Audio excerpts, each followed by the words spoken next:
हइए बा अम्मा डढ़िया हइए बा हुइया डढ़िया हइए बा काहे निमिया छैया रहलु बताओ मैया जी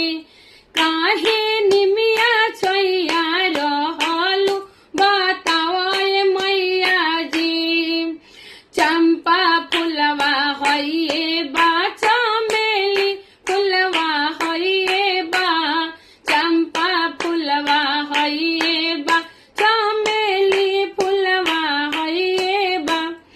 काहे उड़हुल फुलवा खोजेलु बताओ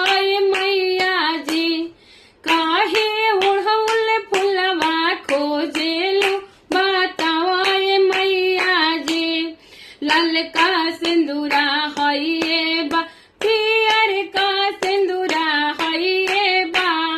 ललका सिंदूरा हइए बा पियर का सिंदूरा हइए बा काहे बखरा सिंदूरा खोजल बताओ मैया जी काहे बखरा सिंदूरा खोजल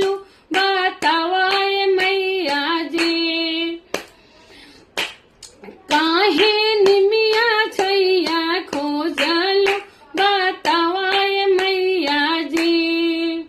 जय माता दी।